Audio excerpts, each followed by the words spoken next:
एक सुंदर सन मूड़न के गीत सुनाबी।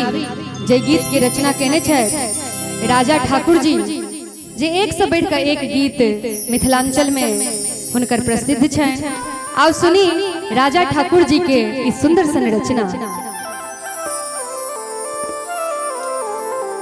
कि केहन बगे बना का एलई देखिन नौआ गे,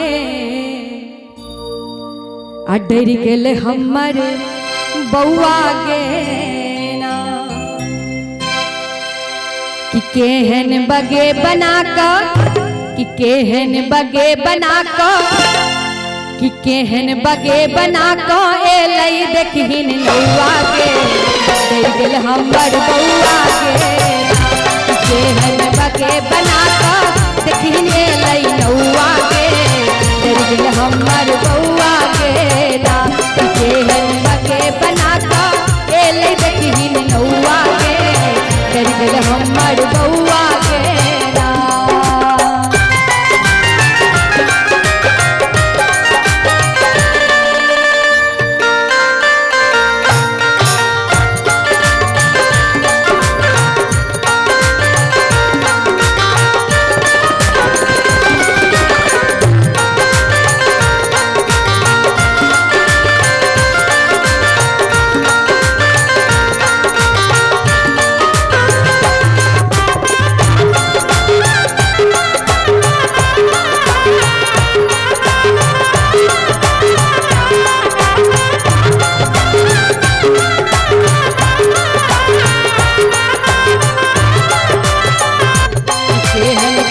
सनक छै मोच लग जाई बौआ के नहीं नोच, केहन काट सनक छै मोच।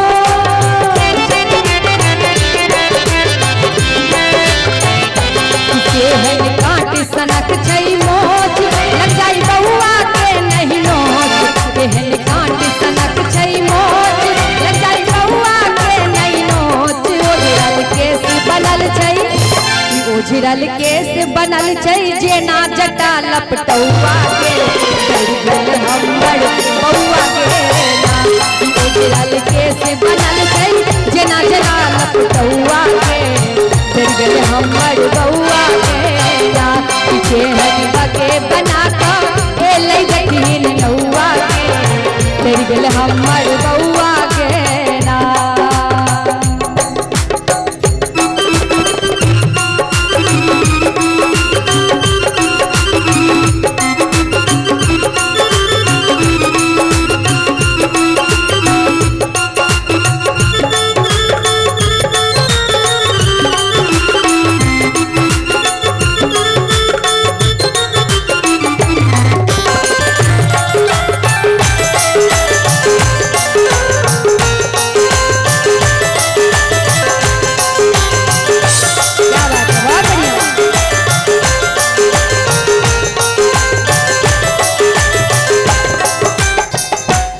हौसल नैना दुनू मतंग लगे पीने हो जना भंग, हौसल नैना दुनू मतंग।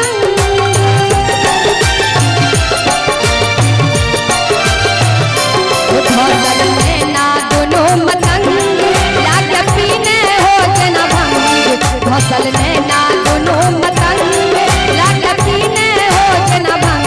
बेटा पूछैया बौआ पूछैया कि यह छै भंग खौआ गे, डर गेल हमर बौआ गे ना।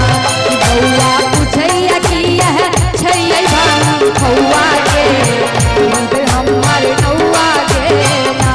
केहन बगे बना का एलै देखिन नौआ गे, डर गेल हमर बौआ गे ना।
राजमाला धुआ काल मुरन के सब विधि पुरावल मंगल गावे पूजा मंगल गावे मौसी लुटबे सोना के धुआ के लूट सारा कौआ के मंगल गावे मौसी लुटबे सोना के धुआ के लूट सबरो गौआ के ना केहन बगे बना के ले देखिन नौआ के लूट सगरो गौआ के ना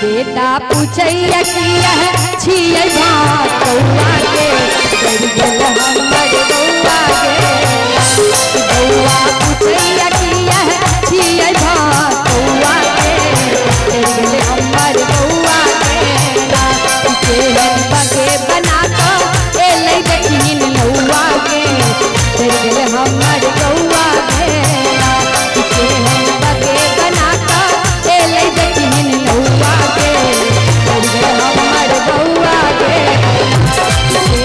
बगे बना के ले देखिन नौआ के हमर बौआ के मंगल गावे लूटे बदमाना सौआ के हमर बौआ के मंगल गावे पूजा लूटबै बचपन बौआ के लूट सगरो बौआ के